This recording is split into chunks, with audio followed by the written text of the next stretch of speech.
Welcome to the channel. In this video, we're going to do something a bit different than all of the other YouTube videos that you'll see on this topic. Most time they just tell you, this is the plane that you buy, but they don't talk about all of the other planes out there. There's a ton of different variations. So, I have 21 rusty dusty planes sitting in front of me, and we're going to put them through the Batcave pass or fail system.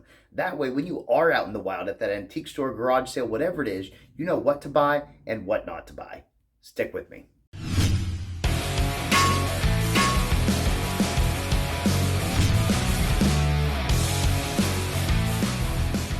There are two things I want to mention before we dive in. This video is for user planes. If you're looking for a user plane, if you're trying to find a plane to buy, resale, and make money, that's something different, and it really only comes down to two things. Is anything broken, and what brand is it? So we're not going to talk about that. The other thing I want to mention is when you buy vintage, you're saving a ton of money, but you're going to have to put time into it. If you're buying new, you're spending a lot of money, and you're not going to have to put time into it. So keep that in mind. When you buy vintage, you're going to have to clean up rust and dust. You're probably going to have to flatten the sole, maybe flatten the frog bed, clean up the furniture, fix the furniture, but I don't want that to scare you away. There are a ton of different videos out there that show you how to restore a plane. I plan on making one myself. It can be done. So please don't stress on that. Especially if you're new to woodworking or you don't have a ton of money for a new one, that's okay.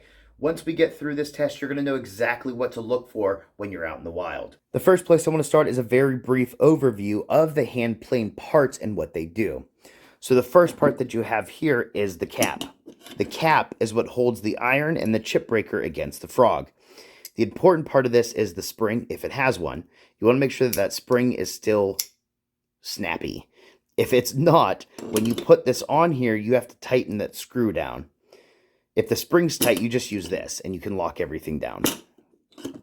The other thing when it comes to the caps is a lot of times you're going to see them chipped out here. That's because people used to take the iron and the chip breaker and they would use this to loosen that screw.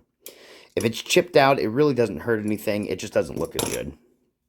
Now this is the iron that does the actual cutting.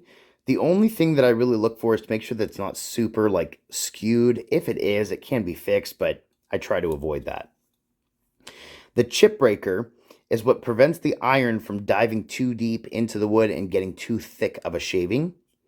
It also helps clear out that waste. So when you're looking at a chip breaker, you just want to make sure that it meets here okay, and it's not all like chipped. So if this edge right here is all chipped and broken and dented, you're going to want to pass on it or find a part to replace it.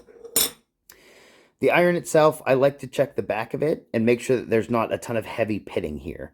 Pitting is when rust has set on this so long it starts eating divots into the metal. If there's divots on the back of here, it's going to affect how sharp you can get your cutting edge. The frog itself is a very important part of a plane because, again, it holds all of this together and there's a lot of pressure going against it. So you have the frog screws. They connect to the frog bed, which is what the frog rests on. You have the cap screw, which is what the cap locks onto to hold everything down. You have the lateral adjuster. Very rarely, but sometimes I'll see this disc missing. If that disc is missing, you won't be able to adjust the iron. This is the depth adjustment knob, which hooks onto the yoke and goes all the way through to here. That actually hooks onto the chip breaker. That's that top up there. This controls when you're advancing or retracting the iron. The body of the plane itself, these are the cheeks. Some people call these ones up here shoulders. This is the sole. This is the mouth. This is the knob, and this is the tote. So again, that was just a very brief overview of these parts. It can get super complicated, but you needed to know these things before we start looking at the other planes. All right, so I'm just taking a minute to tell you guys that I started something new. It's called Buy Me a Coffee. So if you're enjoying the content and you like what I do, there's a link in the description where you can buy me a coffee. I'm also offering memberships. So if you're newer to woodworking and you want somebody to bounce ideas off of, get advice, feel free to check out the memberships there. Last thing is I'm being told that I need to start doing that like and subscribe thing. So like and subscribe. These are the rusty, dusty planes that I was talking about. I just got them in a shipment and I have not looked at them yet. So you're going to be looking at them with me so I can really show you what I look at when I pick up a new plane to check it out and see if I want to buy it. So let's start. So here is the first plane. It's dragging. Oh, that's hanging out. Okay. So The first thing that I check is the cheeks. A very common thing is to have a break that goes from here all the way up. So I want to check the cheeks. Looks good. Looks good. Check the mouth, because a lot of times you'll get hairline cracks on the sides. Nope, that's just a pit right there, which is okay because it's to the side of the mouth. Okay, let's check under the cap. Ooh. So there's one without the spring. Those are almost always a pass for me, but I'll look a little bit farther here. So here. So I don't like this frog. There's a lot of space in here. And remember, the frog is super important, so it's not going to be super stable. Let me show you on the Stanley again real quick. So on the Stanleys, you can see here. See how there's a lot less space in here, and they have this connector? So this is going to be a no for me because I just don't see how that's going to give it enough support. So this is a fail because of the frog. Next one here, Powercraft. That feels really, really weak. I'm going to look at that first.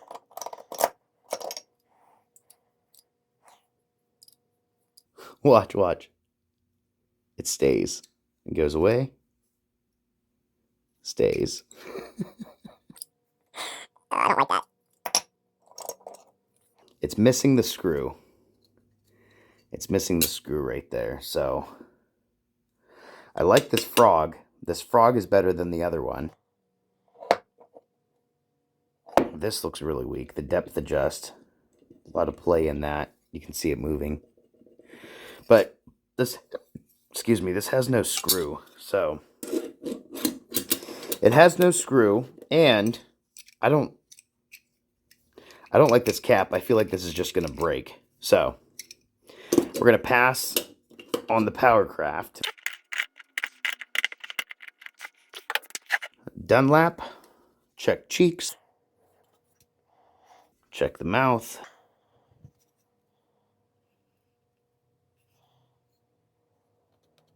There's a crack right there.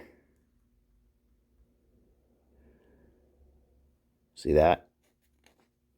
Yep, so this is a pass. I'll show you what it looks like. It has a spring. Strong spring still. And the frog actually looks decent on that. That's a shame. Look at that tote. That's a crazy looking tote. All right, check the cheeks. Check the mouth. Nope, just a scratch. I can already tell this is weak. Let's take it apart. Ooh, it's a Pexto. Pexto. If you see anything with Pexto, it's a pass because that's the kind of frogs they do. So this frog's actually hollow. I don't want to get bit by anything. There you go. See, the frog's actually hollow. So that automatically is a pass because that does not give enough support for all of the pressure that that plane will be having while it's in use. This one here, we got another weird tote. This one's real crusty. Really crusty. Check the cheeks. Check the mouth. It's tough to tell with this one because it is so crusty. Oh, man. Oh. Is that frog a pass or a fail? Fail. This one, that's an old Defiance. Check the cheek. Nope. Alright, looks good. Let's take it apart. Pass or fail? Fail. Not enough support in here. Check that out. The chip breaker overhangs the iron. That's not supposed to happen. That's the first time I've seen that. So, the iron's correct, the chip breaker's not. Oh, let's go back.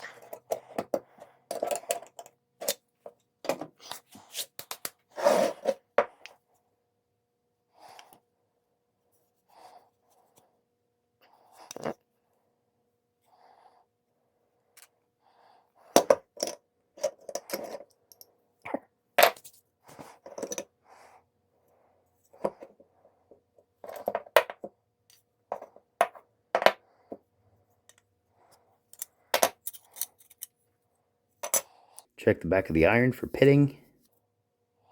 That looks good. That looks good.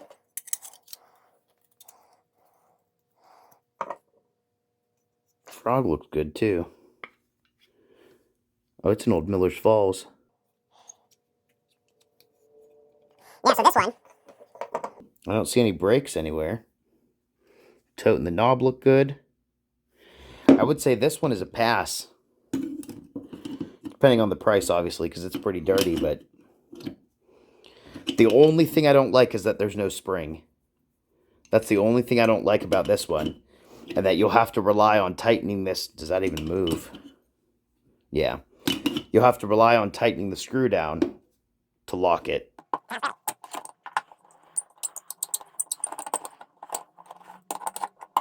I say pass on this one. Or sorry. Yeah, pass. An old craftsman. Check the cheeks. Mouth. Cheeks.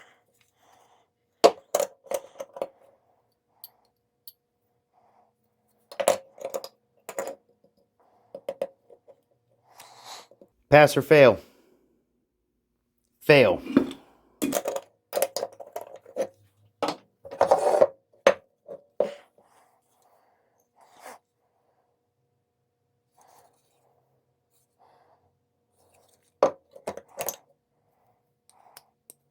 That's a real thick spring. I like that.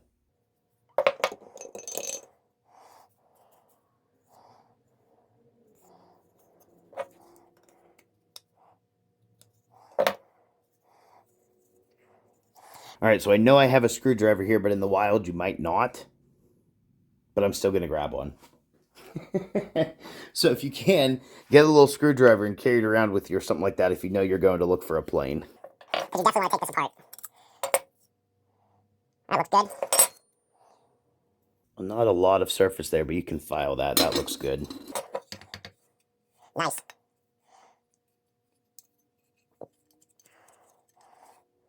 This looks like a good one, too. This is interesting, though. That tab right there is what adjusts the lateral. This is a little bit loose, but that can be fixed. Put this back together and make sure that lateral works.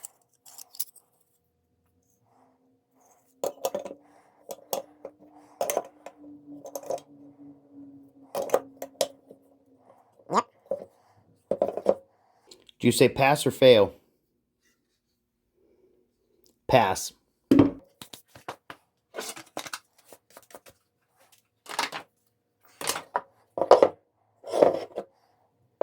Pass or fail?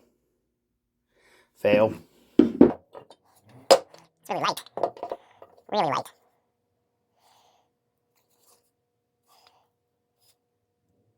Hard to see with all the rest.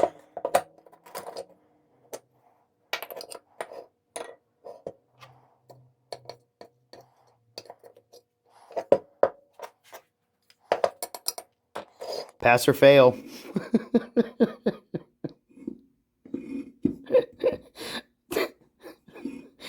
Definitely a fail.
To sum everything up for you, we looked at 21 different hand planes. 16 of them failed. We only passed 5. Now, of the 5 that I passed, you might have failed some of them. So like the one with the broken tote, you might not have wanted to repair that, and that's okay too. But what I'm hoping you learned in this video is that there are so many different variations of hand planes out there that you at least know what parts to look for. So you want to look for a very strong frog. You want to make sure there's no breaks in the body. You want to make sure there's no pitting behind the iron. You want to check the cap. Obviously, you want to check the tote and knob to make sure they're okay, but you might be able to repair those on your own. If you were also paying attention, you'd notice that I intentionally didn't include any of the more popular brands out there. So I didn't include a Bedrock. I didn't include the real Stanleys. I don't count Handyman and Defiance as a Stanley. They're their own. So I didn't include real Stanley. I didn't include Ohio, Union, the Miller Falls with the 2-piece cap. I didn't include any of those. Because 90% of the time when you're out hunting for a hand plane, these are the ones you're going to see because there's a reason they're still sitting on the shelves. So hopefully you guys learned something and you know what to look for when you're out in the wild. If you guys have any questions or any comments, feel free to leave them below. Eventually, I'm hoping to take these planes and get them up to user quality just because I'm curious to see how they function. So I'll be doing a couple restoration videos on those. All right, thank you guys. I hope you enjoyed. Have a good one.